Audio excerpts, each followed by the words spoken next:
ঢাকা শহরটা যেন নিঃশ্বাস নিচ্ছিল ভারী হয়ে। বিকেলের রোদ মাটির ওপর পড়ে তাপ ছড়াচ্ছে, তবুও বাতাস ঠান্ডা।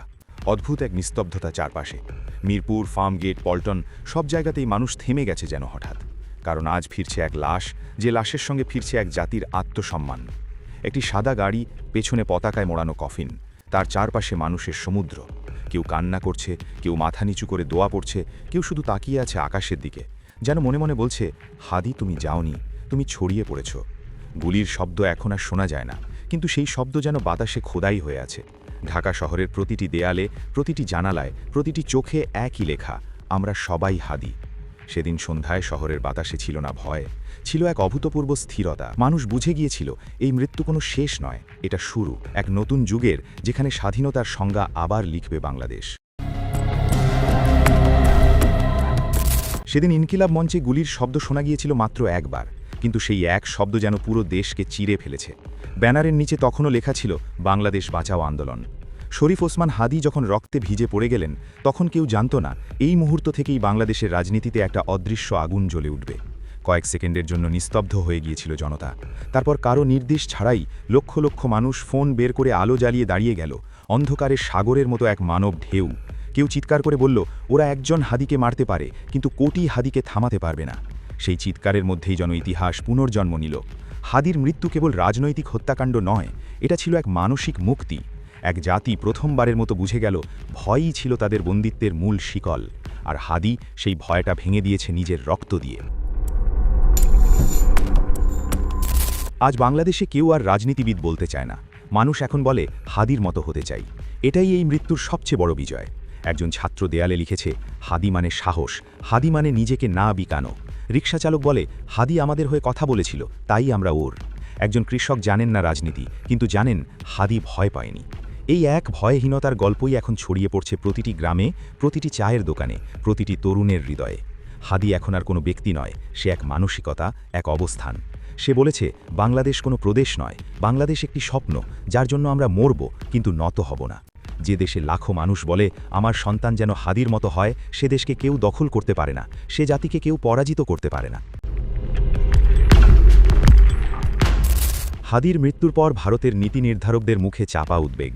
দিল্লির দক্ষিণ ব্লকে রাতে আলো জ্বলছে, র এবং আইবির রিপোর্ট আসছে টেলিগ্রাফ লাইনে। বাংলাদেশে ভারত বিরোধী জনমত বিস্ফোরিত হচ্ছে। কিন্তু প্রশ্ন হলো কেন?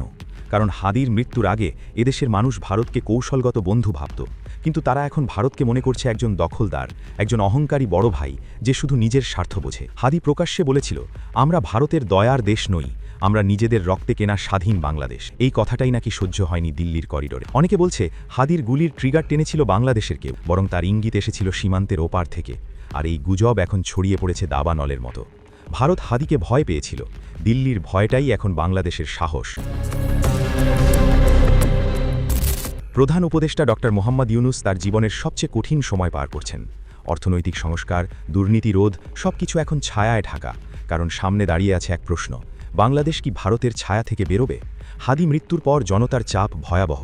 রাস্তায়, ক্যাম্পাসে, অনলাইনে সবাই এক দাবি তুলেছে, ভারতের রাষ্ট্রদূতকে তলব করো।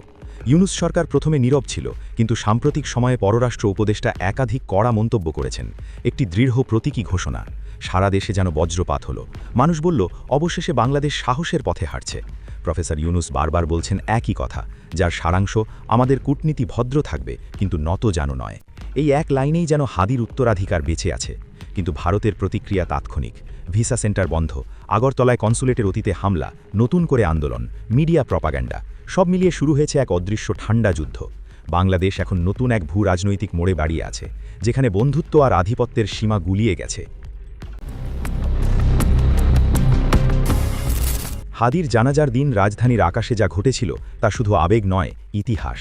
এক মা তার শিশুর হাত ধরে বলছিল, এই যে পতাকা দেখছো, এটা হাদির রক্তে রঙিন।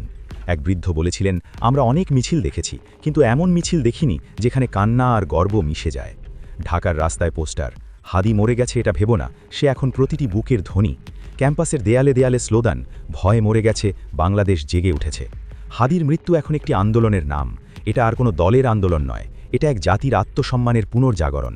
একজন রাজনৈতিক বিশ্লেষক বলেছিলেন, হাদির মৃত্যু বাংলাদেশের দ্বিতীয় অধ্যায়। তিনি ঠিকই বলেছেন, এই অধ্যায় শুরু হয়েছে ভয় ভেঙে আত্মবিশ্বাসের জন্ম নিয়ে। দিল্লিতে এখন প্রতিরক্ষা বিশ্লেষকরা বলছেন বাংলাদেশ চীনের দিকে ঝুঁকছে, আর ঢাকায় তরুণরা বলছে আমরা কেবল নিজেদের দিকে ঝুঁকছি। এই পার্থক্যই আজকের নতুন বাংলাদেশের পরিচয়। এখন আর কেউ দাতা চায় না, চায় সম্মান, সমতা এবং পারস্পরিক মর্যাদা।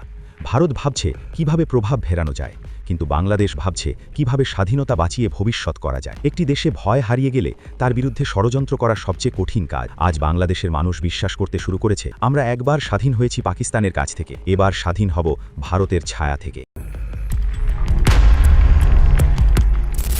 ডিসেম্বরের রাত, ঢাকার ওপর কুয়াশা ঝুলে আছে এক বিশাল চাদরের মতো। রাস্তায় শিশির পড়ছে, বাতাসে মাটির গন্ধ। এক তরুণ দাঁড়িয়ে আছে শাহবাগ মোড়ে, যার নতুন নাম শহীদ ওসমান হাদি চত্বর। হাতের মুঠোয় ছোট একটি পতাকা। দূরে টেলিভিশনের পর্দায় প্রধান উপদেষ্টা বলছেন হাদির মৃত্যু আমাদের ভয় শেখায়নি, সাহস শিখিয়েছে। তার কণ্ঠে কাঁপন নেই, চোখে দেখা যাচ্ছে দৃঢ়তা, যা বহুদিন দেখা যায়নি কোনো নেতার চোখে। রিকশাচালক, ছাত্র, কৃষক সবাই এখন এক নাম বলছে, হাদি মানে বাংলাদেশ।